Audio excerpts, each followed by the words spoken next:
Imagine walking into a room and feeling the temperature drop. You didn't say a word, you didn't do a thing, but you can feel it in your gut. They despise you. And the worst part, you have no idea why. Most people will tell you to kill them with kindness or just ignore it. That is the worst advice you could ever follow. Because when someone hates you for no reason, there is always a dark, hidden reason. It's not about who you are, it's about what you trigger inside them. Today, I'm going to expose the 5 hidden behaviors of people who are secretly threatened by you. And once you see these signs, you will never feel insecure around them again. Let's break it down. Number 1, they're friendly with everyone except you. First thing to notice, and this is usually the clearest sign, they're warm with other people, laughing, joking, making conversation. Then you show up and suddenly, ice cold. The smile disappears, the energy shifts, they get quiet or they leave, and you are standing there. This is selective hostility. They're showing you that it is specifically you they have a problem with, not social anxiety, not a bad mood. Why do they do this? Because being friendly with you would mean accepting you, and they don't want to do that. Their brain sees you as a threat, so it creates distance on purpose. And the contrast, the fact that they're warm with others but cold with you, that is intentional. They want you to notice. They want you to feel excluded. It is a power move, a way to make you feel small without saying a word. When you see this pattern, don't chase their approval. Don't try to win them over. Just recognize it. They're showing their hand. And it is not about you being unlikable. It is about them being threatened. Number 2, they avoid eye contact with you. This one's subtle, but it is everywhere. When you talk to them, they look away, look at their phone, look at anything except you. When eye contact creates connection, it signals respect. It says, I see you, I am listening. When someone refuses to give you eye contact, they're refusing to give you that respect. They're treating you like you are not worth their attention. And here is the psychology behind it. Looking at you would mean acknowledging you as an equal, as someone who matters. And they don't want to do that because in their mind, you are competition, you are a threat. So they avoid eye contact to avoid validating your existence. It sounds extreme, but that is literally what is happening on a subconscious level. When you notice someone consistently avoiding eye contact with you but not with others, they're signaling their dislike without having to say it out loud. Number 3, they dismiss your ideas or contributions. This happens a lot in work or group settings. You share an idea, they ignore it, don't respond, act like you didn't say anything. Then 5 minutes later, someone else says basically the same thing, and suddenly they're all over it. Oh yeah, that is a great point. Let's do that. And you are sitting there like, I literally just said that. This is called social invalidation.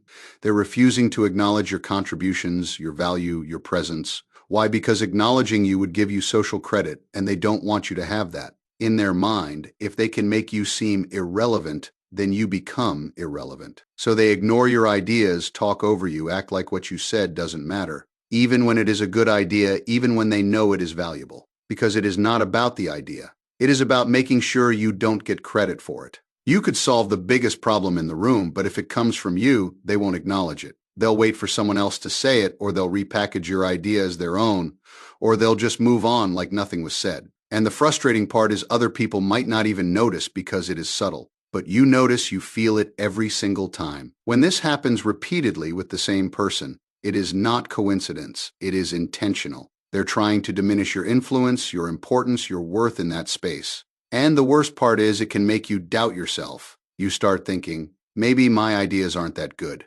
Maybe I am not contributing enough. But that is exactly what they want you to think. Don't let it get to you. Their dismissal doesn't define your value. Number 4, they talk about you when you are not around. You usually find out about this one from other people. They talk about you behind your back. They seem nice, but something feels off about them. They try so hard, don't they? It is kind of much. I mean, good for them, I guess, but I wouldn't trust it. Subtle digs, vague criticisms, just enough to make other people question you. This is reputation sabotage. They can't attack you directly because they don't have a real reason, so they attack your reputation instead. They plant little doubts in other people's minds, make you seem suspicious or fake or try hard. Why? Because if they can turn other people against you, they don't have to deal with the threat you pose alone. It is a social strategy. Isolate the threat. Make others see them the way you see them. And the sneaky part, when you confront them, they act innocent. What? I never said that. You must have misunderstood. Or they'll twist it. I was actually defending you.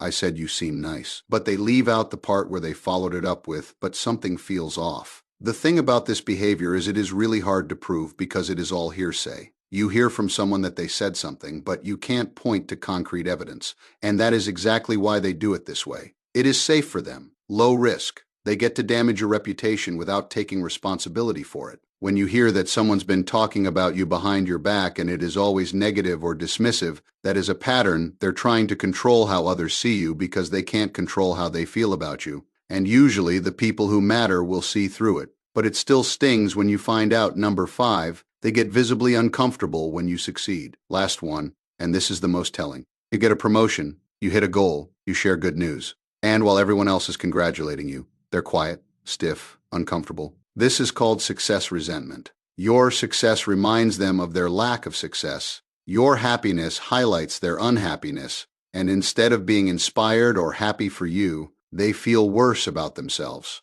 So they can't celebrate with you because your win feels like their loss. Even though it is not, your success has nothing to do with their it is like they see life as a competition, and when you win, they think they're losing. So every good thing that happens to you feels like a bad thing happening to them. You'll notice this in their body language, the tight smile, the quick subject change, the way they suddenly need to leave the conversation, or they'll downplay your achievement. Oh, that is cool. I mean, it is not that hard to get promoted there, right? They have to minimize it because if they acknowledge how big it is, they have to face how far behind they are. This is the clearest sign that their dislike has nothing to do with you. If they were mad about something you did, your success wouldn't affect them. But if they're threatened by who you are, your success makes that threat bigger. So they resent it. They can't hide it, even when they try. When someone consistently reacts negatively to your good news, that is not about you being arrogant or showing off. And honestly, it is kind of sad when you think about it because they're so stuck in their own head that they can't even be happy for someone else.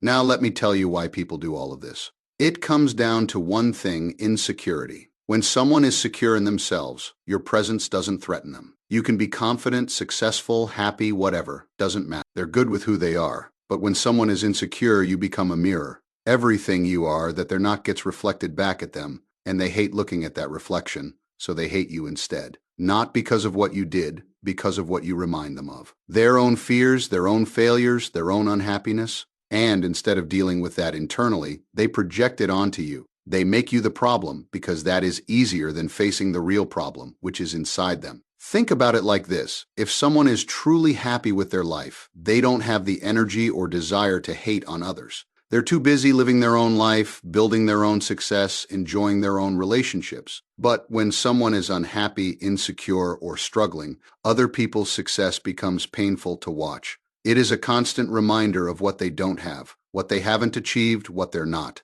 And that is why you can't fix this by being nicer, by trying harder, by proving yourself. Because it is not about you. It never was. You could be the nicest, most helpful, most genuine person in the world, and they'd still find a reason to dislike you. Because the real issue isn't your behavior. It is their internal struggle, and until they deal with that, nothing you do will change how they treat you. So what do you do when you recognize these patterns in someone? First, stop trying to win them over. You can't logic someone out of an emotional position. Their dislike isn't rational, so rational solutions won't work. Being extra nice won't help. Proving your worth won't help. Confronting them definitely won't help. Just accept that this person doesn't like you. Not everyone has to like you, especially when their dislike says more about them than it does about you. Second, don't take it personally. I know that is easier said than done, but remember what is actually happening here. They're not reacting to you. They're reacting to their own insecurity. You are just the trigger, not the cause.